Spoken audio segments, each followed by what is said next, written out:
Hello everyone, welcome to concept in minute series. So இன்றைக்கி பார்க்கக்கூடிய concept என்ன அப்படின்னா, எர்த்துடைய சர்ஃபேஸில் ஆக்சலரேஷன் டியூ டு கிராவிட்டியோட வேல்யூ வந்து 9.8 மீட்டர் பர் செகண்ட் ஸ்கொயர். அதே சர்டென் ஹைட் எச்சில் இருக்கும்போது அதோடைய ஆக்சலரேஷனுடைய வேல்யூ என்ன அப்படின்னு கேட்பாங்க. ஸோ அதுக்கு ஒரு ரிலேஷன் இருக்குது. என்ன அப்படின்னா, g dash is equal to g divided by 1 plus h divided by r the whole square. இந்த d dash அப்படிங்கிறது அந்த ஹெச்ங்கிற ஹைட்டில் இருக்கும்போது அதோட இருக்கக்கூடிய acceleration due to gravity. G அப்படிங்கிறது வந்து பார்த்தீங்கன்னா சர்ஃபேஸில் இருக்கும்போது அதோடைய acceleration due to gravity. H அப்படிங்கிறது சர்ஃபேஸ்லேருந்து அந்த ஹைட் எவ்வளோ அப்படிங்கிறது. ஆர் அப்படிங்கிறது radius of the earth.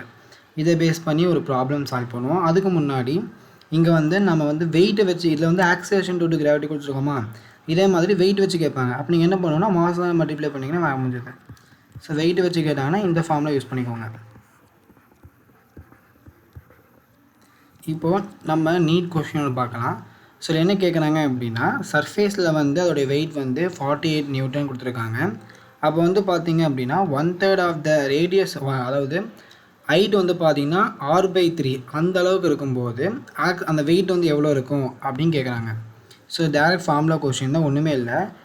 mg dash is equal to mg divided by 1 plus ஹெச்ங்கிற இடத்துல என்ன போடுவோம், r/3 டிவைடட் பை ஆர் இருக்குமா, இந்த ஹோல் ஸ்கொயர். ஸோ இதில் வந்து பார்த்தீங்கன்னா இந்த ஆரையும் இந்த ஆரையும் கேன்சல் பண்ணுவீங்க. எம்ஜியோட வேல்யூ வந்து பார்த்தீங்கன்னா 48. அதே மாதிரி வந்து பார்த்தீங்கன்னா 3 + 1. ஸோ அங்கே வந்து எல்சிஎம் எடுத்திங்கன்னா 3 + 1 வரும். அப்போ 3 + 1 4/3 த ஹோல் ஸ்கொயர்னு வருமா. ஸோ நெக்ஸ்ட் வந்து பார்த்தீங்கன்னா இதை வந்து 48 × 9 டிவைடட் பை 16 அப்படின்னு எழுதிக்கலாம். ஸோ இதை கேன்சல் பண்ணோம்னா இங்கே 3 வரும். அப்போ ஆன்சர் வந்து பார்த்தீங்கன்னா 27 நியூட்டன். ஸோ ஆப்ஷன் 4 தான் இதுக்கான ஆன்சர். தேங்க்ஸ் ஃபார் வாட்சிங்.